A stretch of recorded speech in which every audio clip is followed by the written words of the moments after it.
Está conosco hoje, né, nosso convidado especial. Estava comigo ontem também aqui no casamento da minha filha, porque é um grande amigo, pastor Jim Steyer, pastor fundador, dirigente das Jovens com uma Missão, a maior missão missionária aqui do Brasil hoje, e ele chegou aqui no Brasil há mais de 30 anos, não é? Ele e a esposa criaram aqui no Brasil uma força missionária que influenciou demais nosso país e muitos países, mas acima de tudo um homem de Deus, não é? Um homem de Deus e um pregador maravilhoso que incita em nós fé, que desperta em nós, não é? Coragem, ânimo, uma mensagem de tanta esperança, e eu me alegro de ter o Jimmy conosco, e ele aqui nos brindará hoje, né, com seu ministério da palavra. Então, não é? Graças a Deus que você está aqui, hein, irmão, tomou uma decisão inteligente de vir aqui hoje, hein? Olha só quem que está aqui para trazer a palavra para nós. Jimmy, que o Senhor te abençoe, viu? O Senhor te abençoe. Fala aí, vamos ver se está beleza aí. Bom dia. Tá beleza.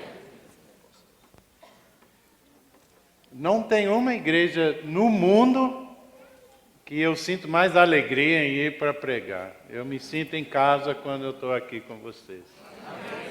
Também eu e Pamela.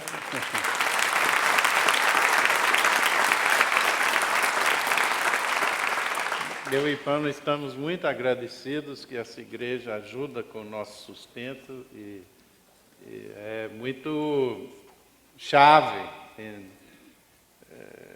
a gente poder cumprir o ministério que estamos cumprindo. Então, muito obrigado. Vamos começar lendo aqui em 1 João, capítulo 3. Não precisa ficar de pé ou nada, eu sei que todo mundo respeita a palavra, mas vamos aqui. Querem ficar de pé? Não? Paulo falou que não, está cansado, coitado, casamento na família e tudo. Eu falei com Paulo que eu vim e preguei também o domingo depois do casamento da Paula, né? Então, eu notei quando eu estava pregando que o Paulo deu umas cochiladas, né? Então, eu dei permissão para ele fazer o mesmo hoje. Se você vê ele dormindo agora, não julgue não, né? Coitado, está cansado. Ele falou que se minha pregação for chata igual aquela outra, então ele vai dormir mesmo. Aqui em João, 1 João capítulo 3. Vede que grande amor nos tem concedido o Pai, a ponto de sermos chamados filhos de Deus. E de fato, somos filhos de Deus. Por essa razão, o mundo não nos conhece, porquanto não o conheceu a Ele mesmo. Amados, agora somos filhos de Deus e ainda não se manifestou o que haveremos de ser. Sabemos que quando Ele se manifestar, seremos semelhantes a Ele, porque haveremos de vê-lo como Ele é. E assim mesmo se purifica todo quem nele tem esta esperança, assim como Ele é puro. Então, eu quero falar hoje sobre... Quantos aqui você está meio decepcionado com o seu nível de pureza? Levanta a mão, tá bom. Isso faz bem para a alma se você levantar a mão. Quantos gostariam de ser mais puros? Amém. Então, essa mensagem vai te ajudar, eu acho. Primeiro ele fala aqui que grande amor nos tem concedido o Pai, a ponto de sermos chamados filhos de Deus. Você já medita às vezes sobre sua identidade no esquema das coisas no universo? Eu acho que muitas vezes em nossos movimentos evangélicos a gente está muito focado em sermos pecadores. Nós escutamos toda hora, vocês são pecadores, todos nós somos pecadores. Até nossos atos de justiça são trapos imundos diante do Senhor, somos vermes diante da pureza de Deus, ninguém pode tomar a glória de Deus, toda a virtude é dele, etc, etc. Né? E todas essas coisas são a verdade, ou quase a verdade. Eu não gosto quando usa aquele versículo, nossos atos de justiça são como trapos imundos. Esse deve ser o versículo mais mal aplicado na Bíblia, em nosso meio. Porque se você ler o contexto, ele está dizendo, era um momento na história de Israel que eles praticavam tudo que Deus falava que não podia praticar, mas acho que para eles era sábado, sei lá, quando eles iam para o templo, e faziam os atos de justiça, quer dizer, sacrificavam, cumpriam seu protocolo religioso. Mas a vida deles era outra. Estava escravizando outros judeus, estava cobrando juros e empréstimos, estava se envolvendo em idolatria, tinha um monte de injustiça social e imundície de todo tipo. Aí eles vêm para o templo e Deus fala, esses atos de justiça são trapos imundos para mim. Ele estava falando de hipocrisia. Então, posso te dizer, irmão, quando você faz algo de coração, porque você ama Jesus, não é um trapo imundo. Traz muita alegria e satisfação ao coração dele. Mas somos pecadores, né? Quantos aqui já pecaram? Eu só conheci uma pessoa na minha vida que me falou que nunca pecou. E era porque eu estava tentando evangelizar e ela não queria converter. Mas pecado Deus nos criou para o pecado? Não. Por que Deus nos criou? Ele nos criou para Efésios 1, para nos adotar. Ele nos criou para nos incluir na família dele. Ele nos criou para encaixar numa unidade. A oração de Jesus em João 17 é incrível. Ele ora que nós fôssemos um como o Pai e eles são um. Então, ele nos criou para esse nível de inclusão que a gente não consegue nem conceituar. Ele nos criou para ser seus filhos. Depois o pecado veio e invadiu. Mas o pecado é um invasor, um alien. E Jesus veio para tirar isso de nós, e para nos transformar, e para nos purificar, e para nos salvar eternamente. Amém? Então, você pecou sim, e nesse sentido de ser pecador. Tem coisas no seu coração que você ainda nem viu. Quantos aqui já orou e Deus falou algo contigo e você ficou chocado ter aquilo no seu coração? Vai achar outras coisas também. Então, nesse sentido, somos pecadores. Mas qual é a sua identidade essencial diante do Senhor? É de filho de Deus. Nós temos esse conceito de fazer a vida, né? Você vai lutando, e o sonho é chegar um dia a um ponto que você pode suspirar e dizer, eu já fiz minha vida, tá bom, eu estou bem agora. Está todo mundo aqui mais que feito. Já pensou se você fosse filho do homem mais rico e querido do Brasil? E você tivesse como sua herança bilhões e bilhões e bilhões de reais, sem nenhuma contaminação de corrupção, nada, tudo honesto, tudo bonito. Quantos gostariam de ter uma herança assim? Dá até gemidos, né? Você tem infinitamente mais do que essa herança. E não é uma fábula, é a realidade. Você é filho de Deus e co-herdeiro com Jesus Cristo. Não falta nada para você. Mas olha, ele continua aqui. E deixe-me dizer, essa é a sua identidade essencial. O de pecador é uma coisa que invadiu o seu ser como se fosse o vírus de Ebola. mas vai ser tirado e sarado em nome de Jesus. Amém? Eu estou desenvolvendo uma bronca com esses cânticos, mais de ti, menos de mim. Quantos já cantaram esses cânticos? Eu não sei por que cantamos menos de mim. Parece que se eu conhecer Jesus bem de perto mesmo, a glória vai aniquilar tudo que eu sou. E aí, quando eu estou assim, um nada, aí Jesus pode se expressar. Não é assim que a Bíblia mostra esse processo. O diabo sim, né? Chico Xavier, ele ficava lá assim, ele não podia nem participar, mas o demônio pegava ele, né? Deus não faz assim. Ele nos chama a sermos amigos dele, coparticipantes na natureza dele, parceiros dele, em tudo que a gente faz. E quanto mais a gente coopera com o Senhor e conhece o Senhor, mais nós progredimos. A Bíblia fala que, contemplando a glória dele, somos transformados de glória em glória. Quanto mais de Jesus, mais de você.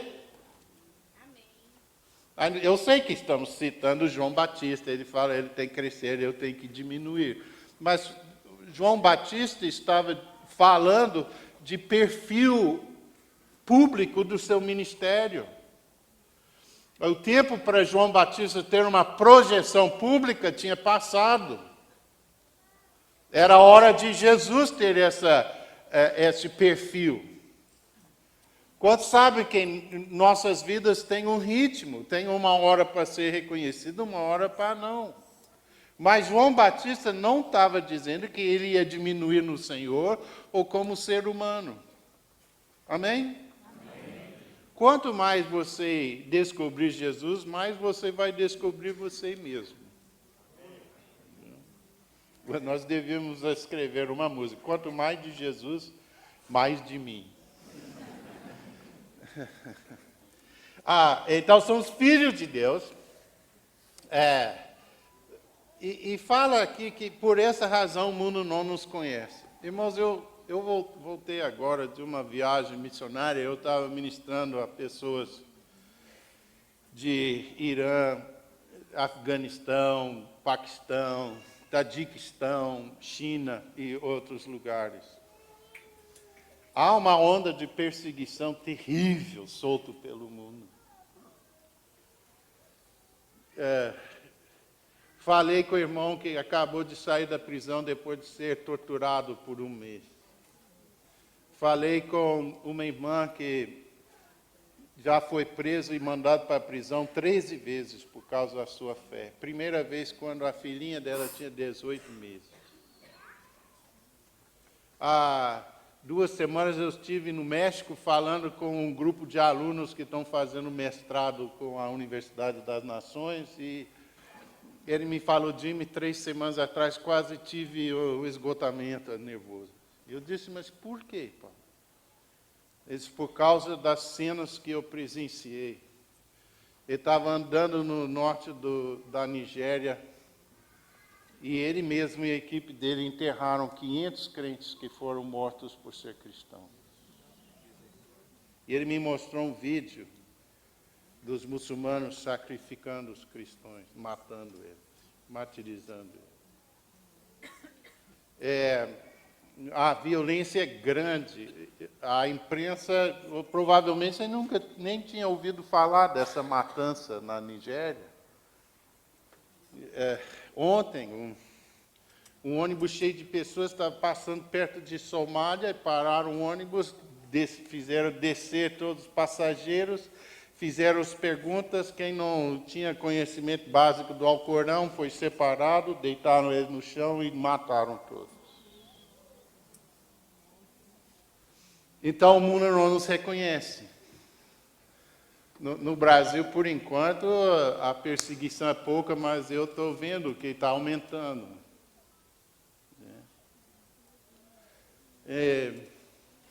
Eu não quero com isso nos desanimar, só dizer que é um bom sinal, na verdade. Sabe por quê? É o desespero do diabo. Vocês sabem que nunca converteram tantos muçulmanos quanto estão convertendo hoje?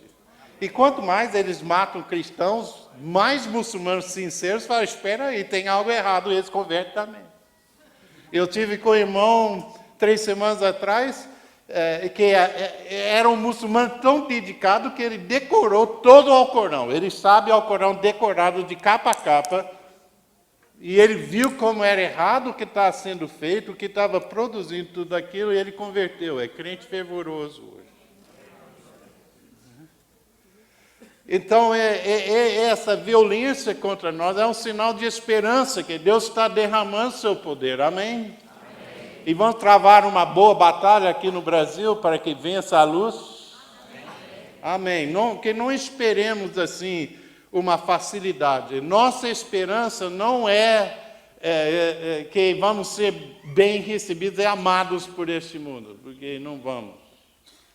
E ele continua aqui. Por essa razão, amados, agora somos filhos de Deus e ainda não se manifestou que haveremos de ser. Agora explodiu minha cabeça. E olha que grande explosão, né? Minha mãe, quando era pequena, falava, Jimmy, você não tem cabeça grande. Ela me apelidou cabeça de abóbora. Você acredita? Era ruivo, antes de desbotar.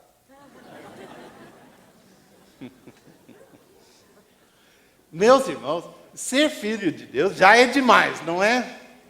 E eu tenho certeza que não tem ninguém aqui hoje de manhã que já meditou em ser filho de Deus até entender toda a grandeza do que é ser filho de Deus. Mas aqui ele está dizendo, somos agora filhos de Deus e ainda não se manifestou que haveremos de ser. Quantos aqui têm uma imaginação? Você consegue imaginar as coisas? Imagine a melhor eternidade que você consegue imaginar. Eu sei de uma coisa, eu não vou sentar numa nuvem gordinho, numa fralda e tocar harpa. Não sei de onde veio aquilo. Se eu tocar algum instrumento no céu, vai ser saxofone. Eu gosto. Eu fiquei inspirado no casamento ontem. Não sei quem estava tocando, mas foi bom demais. Nós vamos reinar com Ele. Mas o que seremos? Ninguém sabe. Fala que nunca entrou no coração do homem o que Deus preparou para aqueles que o amam. Então você pode imaginar a coisa tão maravilhosa que você não consegue imaginar mais e ainda é infinitamente menor do que aquilo que Ele preparou. Agora, burro é quem troca essa esperança pelo mundo. Puxa vida. Na Bíblia tem o pior negócio comercial que já foi feito, eu acho. O Esaú e Jacó, né? Esaú saiu caçar, ficou 3 dias, voltou, viu Jacó fazendo alguma comida lá, provavelmente lentilha. Pior ainda, né? Se fosse um filé mignon, alguma coisa, mas nem tinha. E ele disse, eu estou morrendo de fome. Ele não estava morrendo de fome. Ele leva muito tempo morrer de fome. No caso de alguém assim, bem, sei lá, inflado como eu, uns 80 dias. Né? Ele não ia morrer de fome em 3 dias, mas ele estava na emoção da coisa, ele falou, estou morrendo de fome. Aí o Jacó disse para ele, eu troco comida por seu direito de primogenitura. Agora, o pai deles era rico ou era pobre? Rico, muito rico. Naquela época não tinha Bradesco. Graças a Deus. E media riqueza em termos dos animais que tinha, o pai dele tinha um monte. E esse direito herdeiro, de primogênito, era um negócio enorme, era fortunas e mais fortunas. E Saul vai e ele troca um prato de lentilha por fortunas e fortunas. Bom negócio ou negócio ruim? Muito ruim. Mas quem troca esse mundo pela esperança que temos em Deus é mais burro que Saul.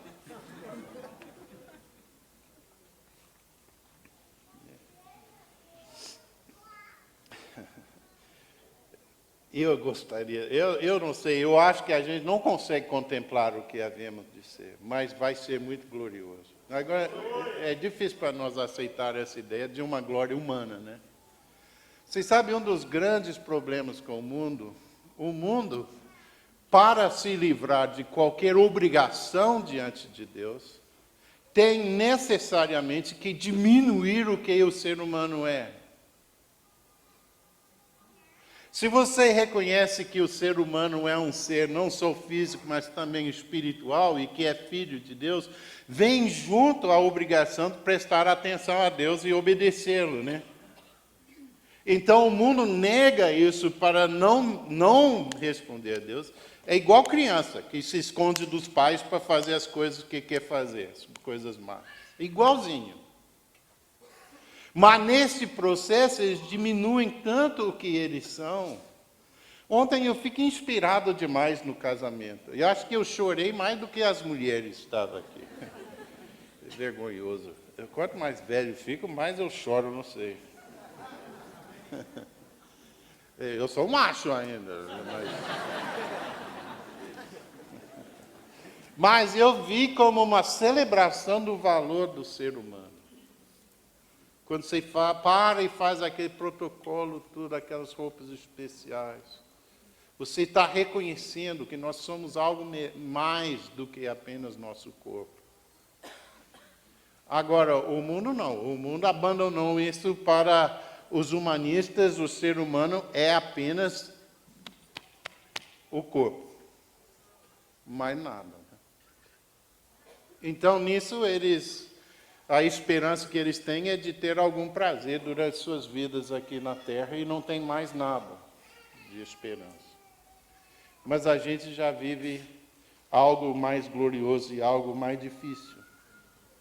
Porque nós somos filhos de Deus, temos nossas obrigações diante do Senhor. Mas junto com essa obrigação vem uma glória. Você foi feito na imagem e semelhança de quê? De Deus. Você é o mesmo tipo de ser que Deus é. Agora, você não é Deus. Você não vai receber nada da glória de Deus. Mas há uma glória que Ele dá para o ser humano. Por exemplo, Salmos, capítulo 8, e versículo 4, fala assim: quem é o homem que dele te lembres, e filho de homem que o visites? Fizeste-o, no entanto, por um pouco menor do que Deus, e de glória e honra o coroaste. De glória e honra, Deus te coroou. É a glória humana, não é a glória divina, mas é uma glória. Se você quer agarrar nessa glória, você tem que agarrar também nas suas obrigações. Mas vamos continuar aqui.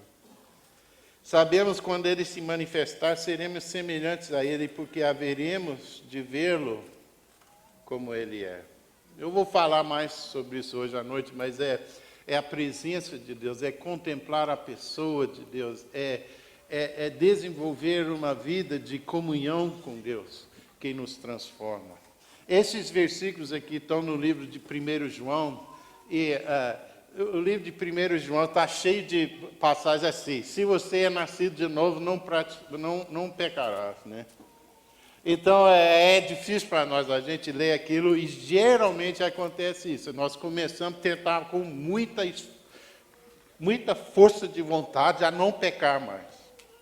Estão perdendo completamente a essência do que João está dizendo. Ele não fala: se você não pecar, você vai conhecer o Senhor.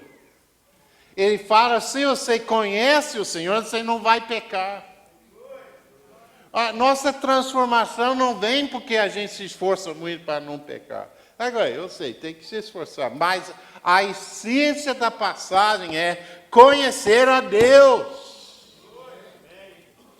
Se a gente focar no Senhor e contemplar o Senhor, e como Paulo estava enfatizando aqui, a presença do Senhor, então nós seremos transformados. Quando você luta contra o pecado, você tenta não fazer aquilo, mas não tem nada na sua vontade que consegue mudar seus desejos. Então você vence por 1 ano, por 2 anos, por 5 anos, mas se você não tiver algo eficaz para mudar e transformar tanto querer quanto realizar, você eventualmente fracassa.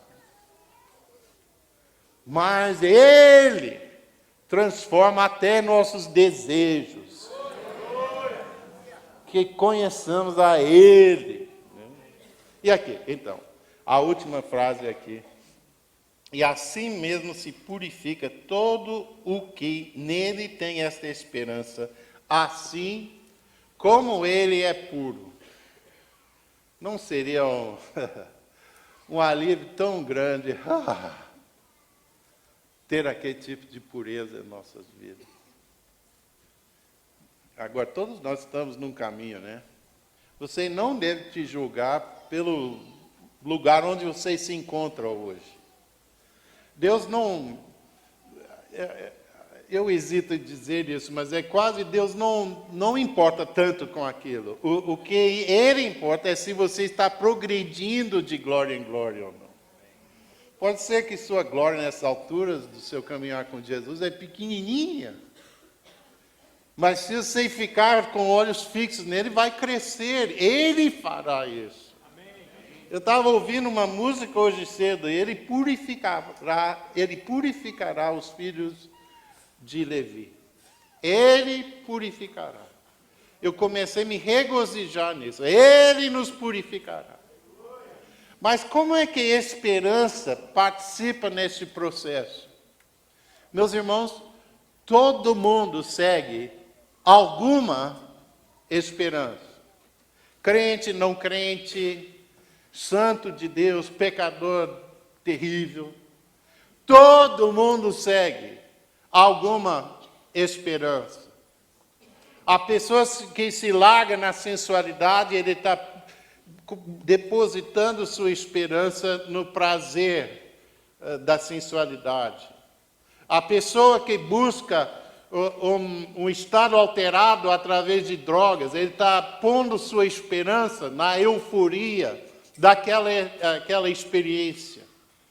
A pessoa que se dedica de dia e de noite a ganhar dinheiro e ignora a sua família, deixa tudo de lado e vai e insiste e é materialista, tem cabeça cheia de sonhos, de consumidor, ele acha que nas coisas vai achar a vida. Então ele está depositando, você entende, sua esperança nas coisas, ou no dinheiro, e tem uma multidão de esperanças por aí que as pessoas seguem. Quem seria este seguir outras esperanças? É a essência da idolatria. No meu contexto de missões, o que acontece muito com missionário é que ele vai para o campo quando tem 18 anos, né? 19, 20 anos. Até que é uma coisa boa isso. Porque, primeiro, são os jovens que respondem quando você faz um apelo missionário, né? Vão lá na frente, geralmente a gente canta uma música funerária, pelo menos com espírito de funeral. Pastor, quem aqui tem chamado missionário? Aí um pinguinho de gente levanta a mão chorando. Os outros que não levantam a mão, dão uma espiada na pessoa e levantaram. Tadinho. Deus abençoe. Aí nós cantamos aquela música triste, eles vêm para frente chorando. Entrega tudo que tem para Jesus, né? Bonito, né? Também não tem nada. Tem 18 anos de idade, não tem nada, mas... mas está entregando, assim, né? Então vai para o campo, ele não tem nada a perder, e vai, e dedica, mas depois casa, e depois os anos vão passando, tem um filho, 2 filhos, aí ele vai visitar sua família, e ele começa a ver seus velhos amigos e tal, na sua cidade, e ele começa a notar, meus amigos têm muita coisa, eu não tenho quase nenhuma coisa. Estou ficando mais velho. Se eu não fizer algo logo, eu nunca vou ter nada. E aí o diabo chega e fala, e seus filhos? Ele fala, meus filhos também não têm coisas. Os filhos não estão nem aí. Mas o que está acontecendo no coração deste missionário? No nível mais fundamental, ele está trocando sua esperança. Ele está tirando sua esperança de cumprir a tarefa que Deus deu, o chamado que Deus deu para ele, e ele está começando a achar que precisa de coisas. Esse não é só missionário. Missionário é o exemplo mais fácil para eu dar, porque eu sou um deles, né? Mas para todos nós encaramos isso. Quando um homem resolve abandonar sua família, deixar seus filhos, deixar sua esposa, para procurar a felicidade nos braços de uma outra mulher, o que é que ele está fazendo? Ele está mudando totalmente a sua esperança. Ele não pode ter aquela esperança, ainda ter a esperança dele no Senhor. Você não pode servir 2 senhores. É impossível, Jesus disse, porque você vai amar um e odiar o outro. E se nós queremos a pureza mesmo em nossas vidas, nós temos que trabalhar em cima de nossa esperança. Você tem uma esperança que é poluída com coisas deste mundo? Você fica infeliz e fica brigando com as outras pessoas na sua vida sobre essas questões, uma das coisas mais comuns é depositar sua esperança em outro ser humano. Paulo, pregando ontem no casamento, ele falou, nenhuma mulher pode fazer um homem feliz, nenhum homem consegue fazer uma mulher feliz. Só Jesus faz isso. Nós temos que entender isso, senão a gente deposita uma esperança num outro ser humano que é pesado demais para aquela outra pessoa e é predestinado a ser frustrado. E essas coisas vêm e poluem a nossa vida com frustração, com impurezas. Vocês sabem, o homem que fica olhando pornografia na internet, pensando que é seu computador, ninguém vai descobrir, não tem problema, ele está fazendo o quê? Ele está mudando de esperança. Ele tem que empurrar Jesus da sua consciência para ele poder fazer aquilo, e ele pensa que o prazer daquilo vai ser bom para ele, sei lá. E muitos casamentos sendo destruídos com isso, muitas famílias falindo. Onde está a sua esperança hoje de manhã? Que amor que o Pai nos deu, a ponto de sermos chamados filhos de Deus. Hoje somos filhos de Deus, mas ainda não se manifestou o que haveríamos de ser. A nossa esperança é grande demais. Esta esperança não existe em outro lugar no mundo. Eu sei que é comum falar, todas as religiões levam para o mesmo lugar. Não. Todas as religiões têm mais ou menos a mesma lei.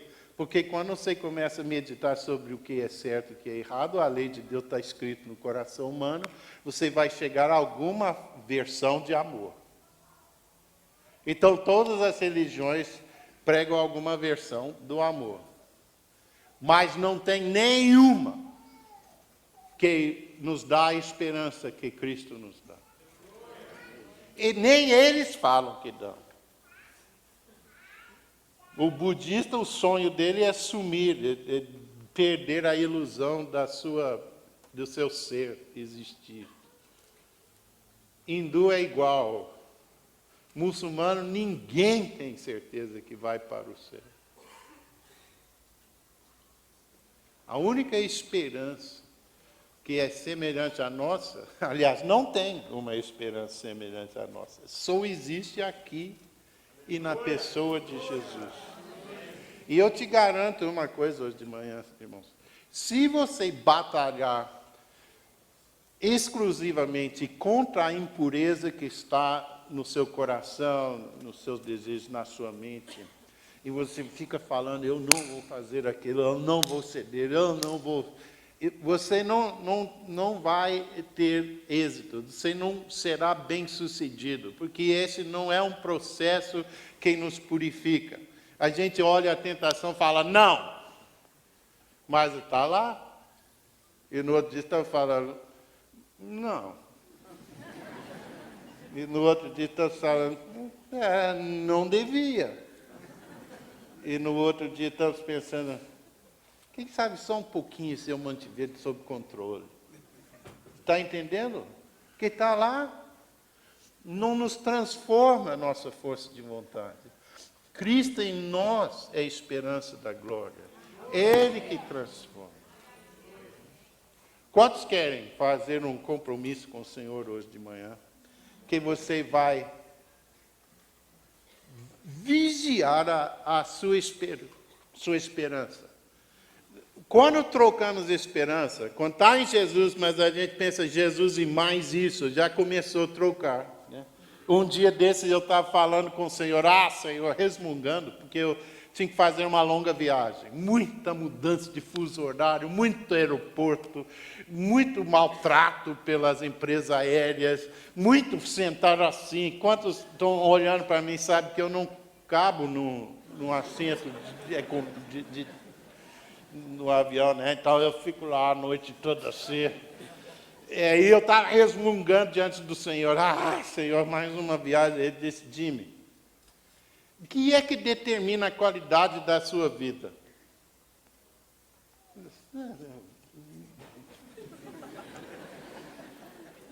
Disse, não é a minha presença contigo? Eu disse,